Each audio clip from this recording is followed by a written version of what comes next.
Okay, let's speak to Christoph Strobel, who is a professor of Native American history and joins me live now. Is this just a rebranding exercise, or is there something meaningful behind this move towards renaming Columbus Day?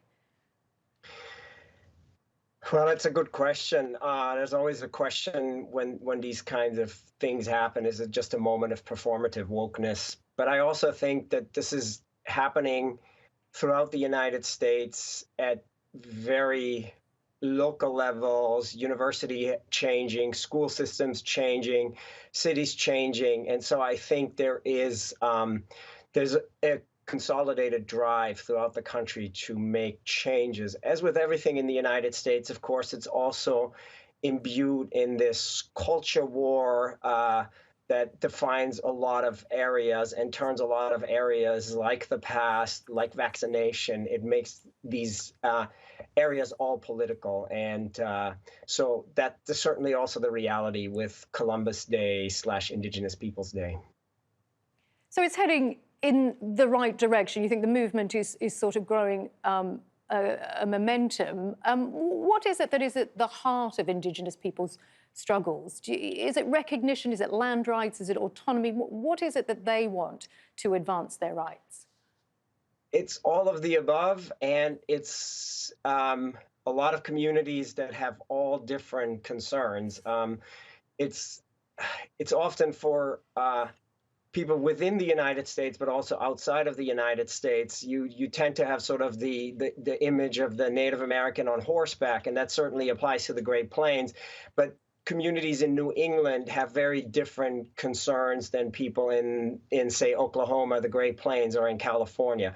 So it is often a very diverse and a very local, from community to community. There's difference between federally recognized Indigenous communities, state-recognized communities, and communities that are still seeking to get recognition. And recognition, of course, a point that many Indigenous people complain about, is always given by either the federal government or state government.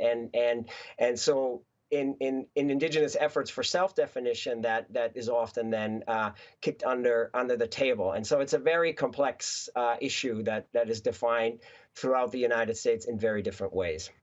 Yeah, I mean, it's a complex issue, and it's a dilemma, and I suppose a fine balance for state and federal governments, isn't it? That they're trying to balance now, I guess, the desires and the needs and the rights of Indigenous communities with other, I'm thinking, white communities. How do they find that balance now? That's a good question, and I think it's going to be a long time figuring this out, and it's going to be there's going to be contentious issues. But again, I mean, the problem, and I think the reporter in your prior segment has pointed this out. The issue when you are like trying to sanctify or vilify just one person, that is often the issue when we're having holidays, public holidays, just hung up on one person like Columbus. And life and the world is just a little bit more complex than that. And so I think it's going to be give and take on either side, and Indigenous people in this country have given a lot. And so they feel like this is a moment where we have to come to terms with these questions. And I also think that there have been some promising first steps from Biden announcements earlier this weekend. So we shall see how this is all going to play out. Promising words, perhaps, from President Biden, but Indigenous communities, I guess, will say that there still remains a wide gap between formal recognition and actual implementation. Absolutely, yes. And there's very little to add to that.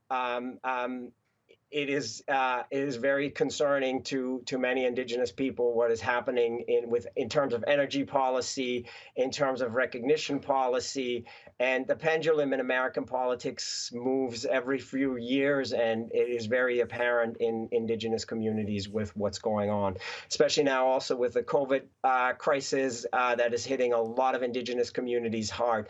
There's a lot of struggles. There's a lot of problems that communities face throughout the United States. Okay, heartening, though, to hear your thoughts that it is at least heading in the right direction. Christoph Strobel, Professor of Native American History, thanks for your insight.